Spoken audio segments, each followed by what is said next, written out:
کیوں کرتے ہیں؟ تو انہوں نے بھی یہی کہا انی احبھا، کہ مجھے یہ صورت بہت پسند ہے، مجھے محبت ہے اس صورت سے۔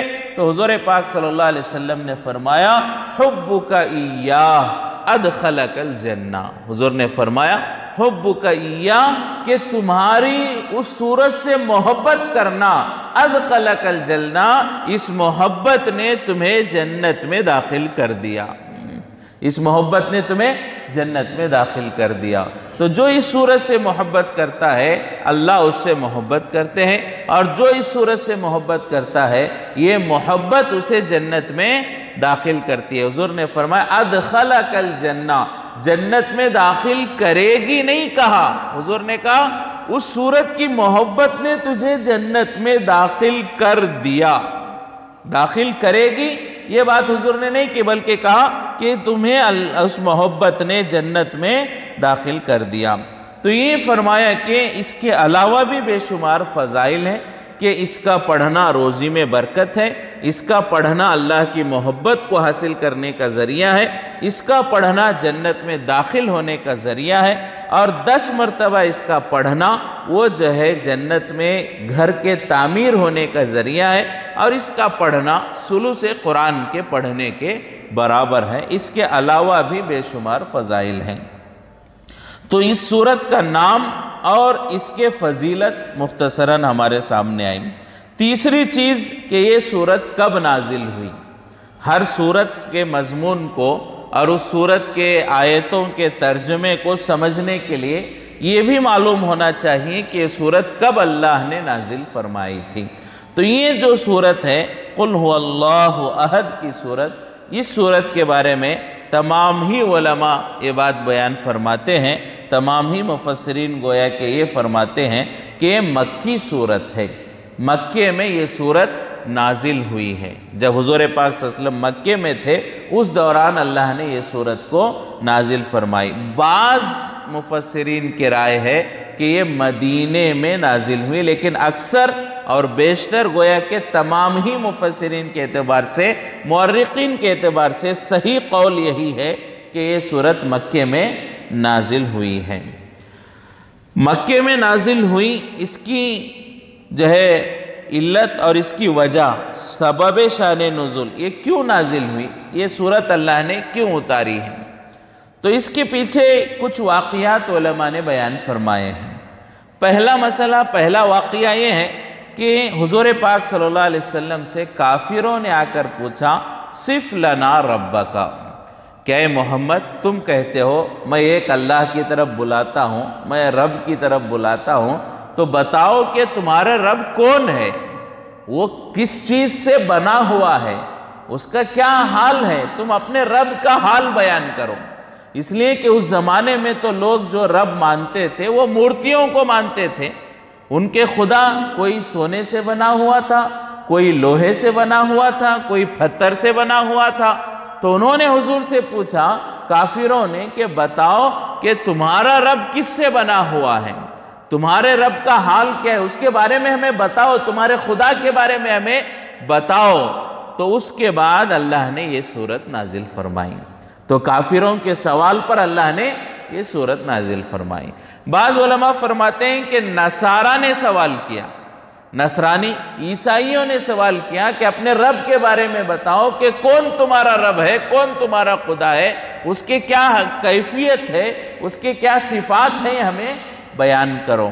تو نصارہ کے اوپر جو ہے پوچھنے پر اللہ نے آیت نازل فرمائی جس میں یہ لفظ ہے لم یلد ولم یولد، کہ اللہ نہ کسی سے پیدا ہوا اور نہ ہی اللہ نے کسی کو پیدا کیا، وہ کسی سے پیدا بھی نہیں ہوا، اس نے کسی کو پیدا نہیں کیا۔ تو یہ جملہ نصرانیوں کے لیے جواب ہے، اس لیے کہ وہ مانتے ہیں کہ حضرت عیسیٰ علیہ السلام خدا ہیں۔ نصرانیوں کے عقائد میں سے ایک یہ بھی ہے کہ وہ حضرت عیسیٰ علیہ السلام کو خدا یا خدا کا بیٹا مانتے ہیں۔ تو یہاں پر اللہ نے اس کا جواب دیا کہ اللہ تو وہ ہے نہ کسی سے پیدا ہوا نہ اس نے کسی کو پیدا کیا۔ تو اس میں گویا کہ نصرانیوں کے سوال پر اللہ نے جواب دیا۔ تو بعض علماء فرماتے ہیں کافروں نے سوال کیا، بعض علماء فرماتے ہیں کہ نصرانیوں نے سوال کیا، اور بعض مورخین فرماتے ہیں کہ یہودیوں نے سوال کیا، یہودیوں نے سوال کیا تو اس کے جواب میں اللہ نے یہ سورت نازل فرمائی۔ اور بعض علماء فرماتے ہیں کہ اس سے پہلے سورہ کافرون اللہ نے نازل فرمائی، جو اس سے پہلے ہم نے پڑھی قل یا ایھا الکافرون، وہ سورت اللہ نے نازل فرمائی۔ اس سورت میں 2 مرتبہ یہ لفظ ہے جس کو ہم نے پڑھا کہ لا تعبدون، جس میں یہ لفظ ہے وَلَا أَنْتُمْ عَابِدُونَ مَا عَبُدْ، اس میں کیا ہے وَلَا أَنْتُمْ عَابِدُونَ مَا عَبُدْ، یعنی جس کی میں عبادت کرتا ہوں تم نہیں کرتے۔ حضور نے کیا کہا؟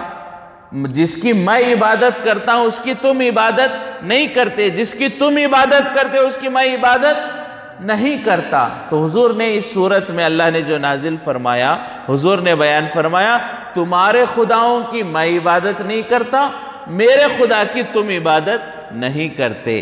تو اس صورت کے بعد لوگوں نے پوچھا تو ہمارے خداؤں کو تو تم نہیں مانتے، معلوم ہے ہمارے خدا یہ رکھے ہوئے، ہمارے خداؤں کو تم نہیں مانتے، لیکن یہ تو بتاؤ تمہارا خدا کون ہے، یہ تو بتاؤ تمہارا خدا کون ہے۔ تو یہ سورۃ الکافرون میں جو ما اعبد کا لفظ حضور نے بیان فرمایا، میں جسے مانتا ہوں اس کو تم نہیں مانتے، تو لوگوں نے سوال کیا آخر تم کسے مانتے ہو؟ اس لیے کہ اس زمانے میں ایک مزاج تھا کہ وہ اپنے ہاتھوں سے بنے ہوئے لوگوں کو چیزوں کو خدا مانتے، تو کوئی خدا لوہے سے بنا ہوا، کوئی پتھر سے بنا ہوا، کوئی پیتل سے بنا ہوا، کوئی کسی اور چیز سے بنا ہوا تھا۔ تو اسی اعتبار سے انہوں نے پوچھا، حالانکہ اللہ ان تمام چیزوں سے پاک ہیں، تو اللہ نے جواب میں یہ سورت نازل فرمائی قل هو اللہ احد، جو ہے اللہ نے اس میں اپنی معرفت اور اپنی توحید اور عظمت کو بیان فرمایا۔ تو بہرحال واقعات الگ الگ ہو سکتے ہیں، چاہے مکے والوں نے سورہ کافرون کے بعد سوال کیا ہو، چاہے کافروں نے سوال کیا، چاہے یہودیوں نے سوال کیا، چاہے نصارہ نے سوال کیا، لیکن یہ تمام واقعات کے بعد اللہ نے یہ سورت نازل فرمائی جس میں اللہ نے اپنی وحدانیت کو بیان فرمایا۔ تو ان تمام واقعات سے معلوم ہوتا ہے کہ یہ سورت کب نازل ہوئی؟ مکے میں نازل ہوئی۔ تو بعض لوگ جو کہتے ہیں مدینے میں نازل ہوئی، یہ غلط ہے، اس لیے کہ یہ سورت ان تمام واقعات سے معلوم ہوتا ہے کہ مکے میں نازل ہوئی۔ اسی طرح ایک اور واقعہ ہے جس سے معلوم ہوتا ہے کہ یہ سورت مکے میں نازل ہوئی۔ وہ واقعہ کیا ہے کہ بار بار ہم سنتے ہیں کہ حضرت بلال رضی اللہ تعالیٰ عنہ کو تکلیف دی جاتی، امیہ ابن خلف جو ان کا مالک تھا، آقا تھا، جس کے حضرت بلال غلام تھے، کوڑے مارے جاتے اور جو ہے گرم تپتی ہوئی ریت پر کھینچا جاتا، تو اس وقت حضرت بلال کے زبان سے کیا نکلتا؟ احد احد۔ حضرت بلال کیا کہتے؟ احد احد کہا کرتے تھے۔ تو جو لفظ حضرت بلال کہتے تھے وہ اس سورت کے نازل ہونے سے پہلے استعمال نہیں ہوتا تھا۔ اس زمانے میں لوگ واحد تو کہتے تھے، احد کا لفظ استعمال نہیں ہوتا تھا۔ اللہ نے سب سے پہلے قرآن میں احد کا لفظ اس سورت میں نازل فرمایا۔ تو اس سے پہلے یہ لفظ، یہ سینٹنس اور یہ ورڈ احد کا عرب میں استعمال نہیں ہوتا تھا۔ تو جب حضرت بلال احد احد کہہ رہے تھے تو اس سے معلوم ہوا کہ انہیں اس سورت کا علم تھا۔ یہ سورت حضرت بلال پڑھ چکے تھے، تبھی تو وہ احد احد کہہ رہے تھے، ورنہ اس سورت سے پہلے احد کا لفظ ہی استعمال نہیں ہوتا تھا۔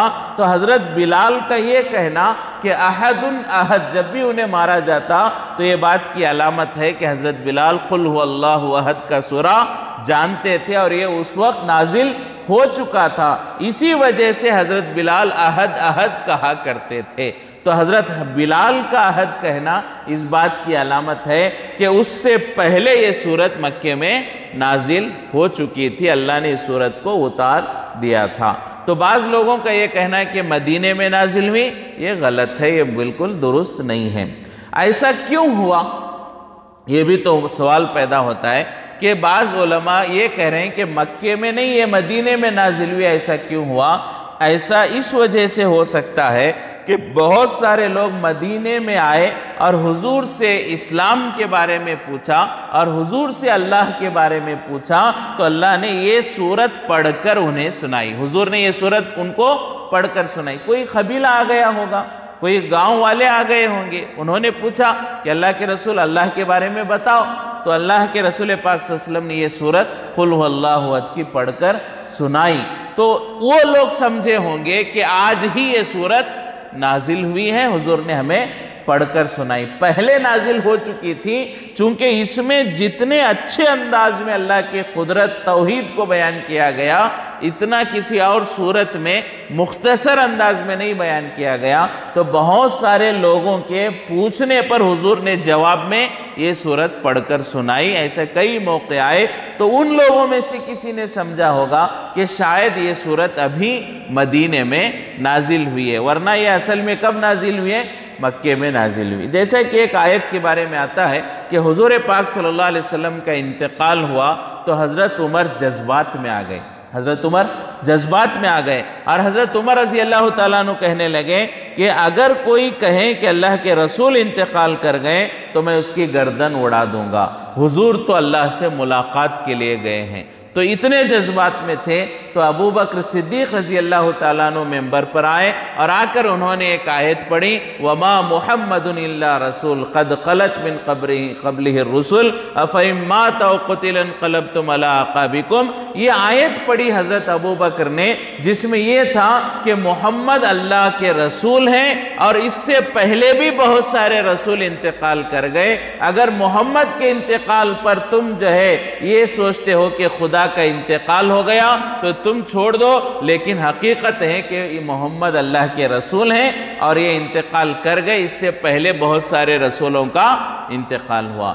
تو یہ آیت پہلے نازل ہو چکی تھی، لیکن جب حضرت ابو بکر نے پڑھی تو حضرت عمر کہتے ہیں مجھے ایسے لگا جیسے آج ہی آیت نازل ہوئی ہو، مجھے ایسے لگا جیسے آج ہی آیت نازل ہوئی ہو۔ تو فرمایا کہ یہ آیت پہلے نازل ہو چکی تھی، لیکن اس موقع پر انہیں لگا کہ آج نازل ہوئی۔ ایسے ہی قل هو اللہ احد کا سورہ مکے میں نازل ہو چکا تھا، مدینے میں لوگوں کے سوال پر حضور نے جب یہ پڑھا تو بعض لوگوں کو لگا کہ آج ہی یہ سورت نازل ہوئی ہوگی، تو اس کے لیے فرمایا کہ ان کو یہ مغالطہ ہوا کہ مدنی صورت ہے، ورنہ اصل میں یہ مکی صورت ہے۔ تو یہ کچھ باتیں اس صورت کے نام اور فضیلت اور اس کے شان نزول کے بارے میں تھی۔ آئندہ انشاءاللہ اس کے مفہوم اور خلاصے کو پڑھیں گے۔ اللہ تبارک و تعالی ہم تمام کو سورہ اخلاص سے محبت کرنے اور اس کے پڑھتے رہنے اور اس کے فضیلتوں کو حاصل کرنے کی توفیق نصیب فرمائے۔